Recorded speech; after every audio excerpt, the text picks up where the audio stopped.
such a good example of caring for her mother. And Grandma was in a wheelchair.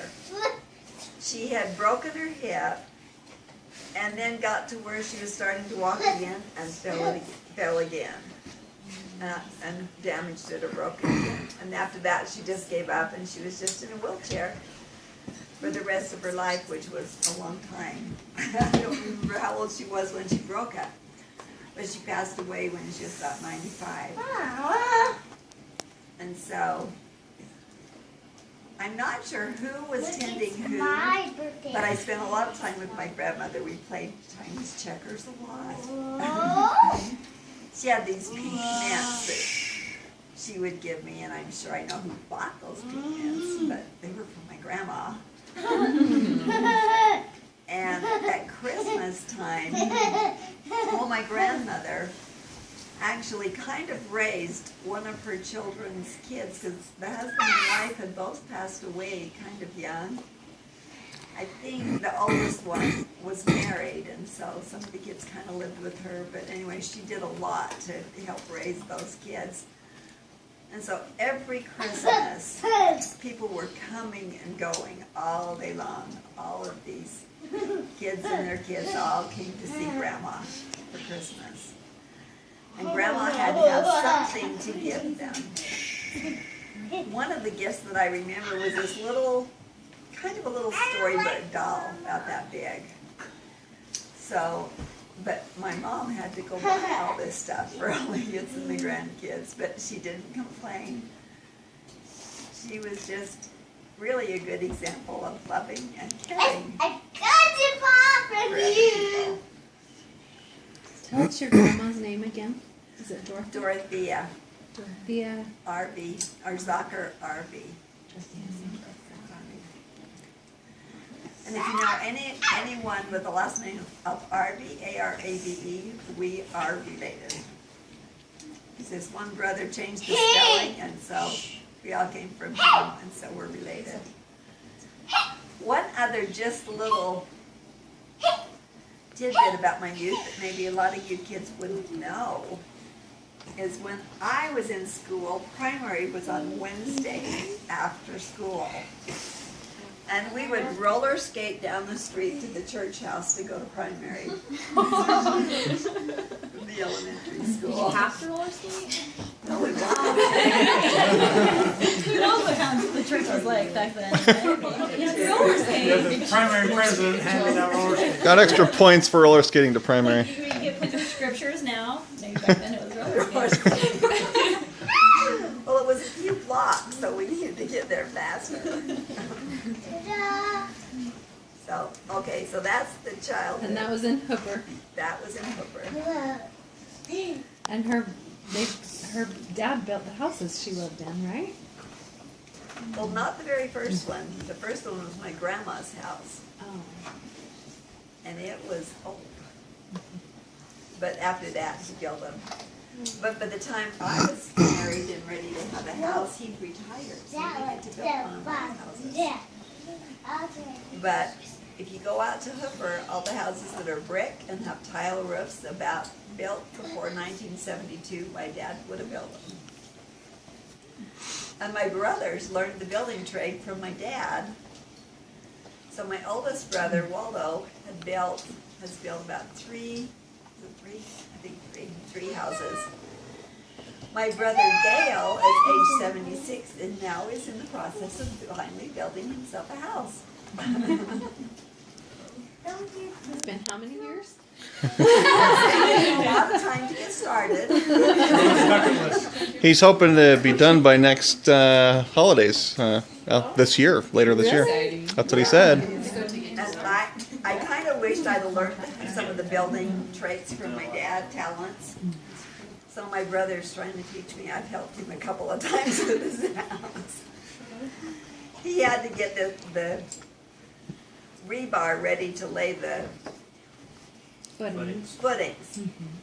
And so he was on a pretty time crunch. So Steve and I went to see how things were going, and we both ended up staying there. And he got him done just before Thanksgiving. Just before it got so cold he couldn't do it anymore. Would he design like the floor plan and everything, like the Yeah. outside of the house? He did. Wow, that's cool. In fact, he's gonna go to the home show with us in February, still getting ideas for his house. That's awesome. Hey, I like doing that game. Now, England, you guys may not want to stay this long. This is, anyway, England, when we got to Oxford, we didn't have a place to stay, and there was one of the young single adults that had called our mission president and said, I have a bigger house. If you have any missionaries that need a place to stay temporarily, they can come stay. And so we did. And his name was Bradford. Most of you have heard of Bradford, but you probably haven't. And I don't know if you probably haven't either.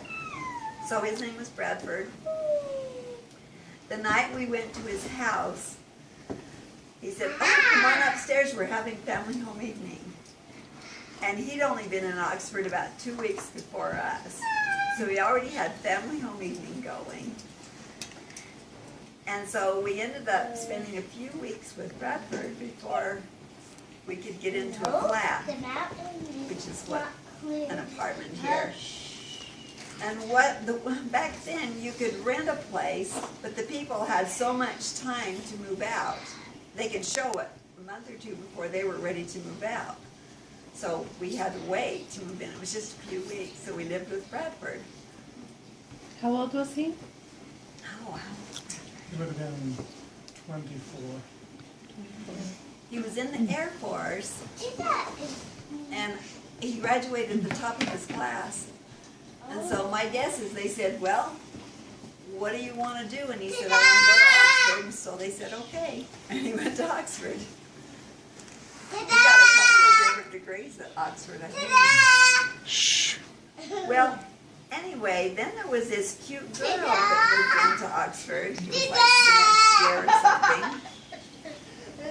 And everybody told Megan that she needed to meet Bradford. Megan's from Arizona, right? No, she's from Yakima, Washington. Bradford's from Arizona.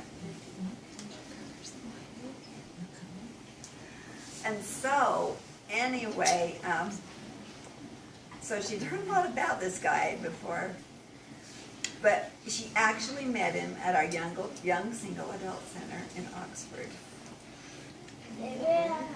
And they kind of had a good connection.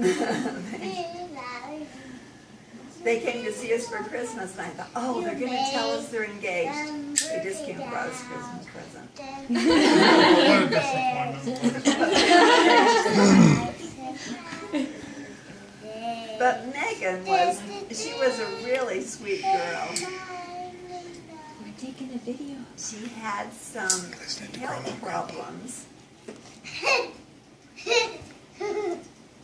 And it was just perfect because in Oxford she lived right between us and her school. So she was in a business school. She started 2 or 3 businesses on her own. Nonprofit, I think. And so she was right there close and just a really sweet girl. Grandpa gave her at least one blessing or maybe more. And so anyway, they did get married.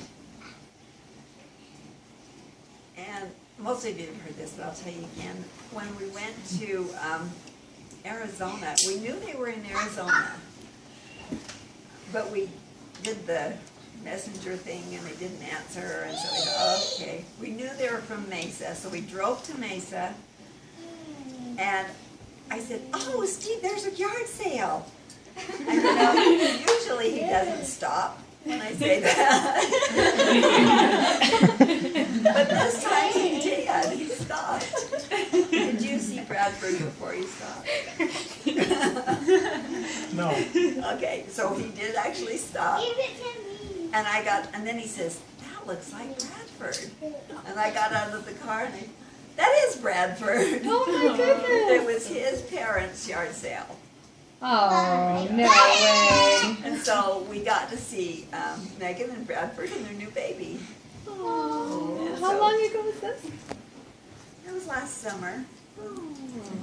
Yeah, a year and a half ago. about a year and a half ago. Did the spirit tell you to stop that? Would you stop for a garage sale? Because I saw one and I knew she wanted to stop. Oh. I thought it would be that time. His heart was softened. Yeah, It doesn't always work that way, but I was really glad it did that time. But they're just really a sweet couple. And, oh, I better tell you the good part, which most of you know. Radford, one of the times we were with Radford, we switched flats, and so we stayed with him another time to get into the next flat. And two of his sisters stayed there at the same time. So we kind of got a little bit acquainted with them. And so, let's see, it was about, gosh, was it 2.5 years ago? How long have we been home? You've been home over 3, so about 3. It'll be 4 years in March. They got home in No, July. 4 years in July. Yeah, so 3.5. Yep. So about 3, anyway. Right. We went over in March.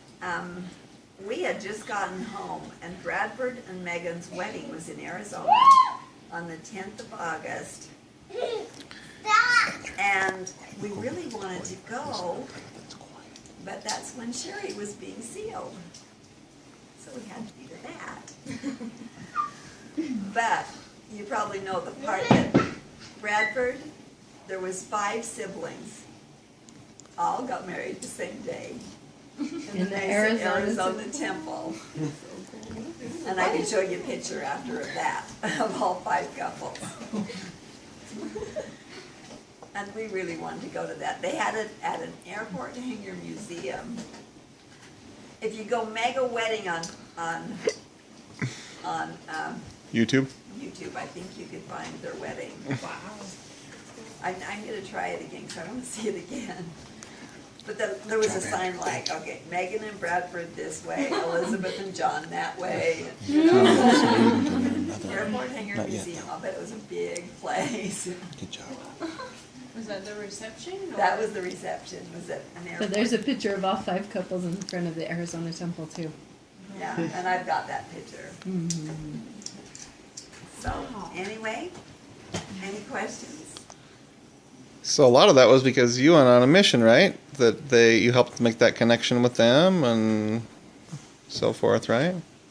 Yeah, they might have still found each other if we hadn't have been there, because someone else would have. But I think we helped because Megan sometimes needed extra help, and I was so glad we were there to be able to help her.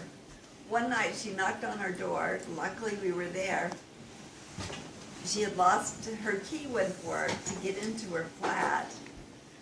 And the way her health was then, she wasn't dressed with the right jacket or coat, and she really wasn't supposed to be out in the cold that much. And so if we hadn't have been there to take her to get her key, she'd have been kind of up a creek. But so we just did fun little things like that for the young single adults. It was really fun. That's cool. Do you want to share your testimony at the end? Yeah, well, I want all of you to know that I know that this gospel is true. I mean, there's just no way it could have all been made up. I know Joseph Smith's first vision is true, and he prayed and God told him what to do, and that he was able to organize the church. And I am so grateful that our family is strong in the church. When Janet and Dave got married, it was so nice that all of our kids and all of his siblings were able to be there at the temple. So I just wonder what my life would be like without the church. It's hard to even imagine, so I'm so grateful for it. Grateful for Steve. no, you're sticking with me. Great.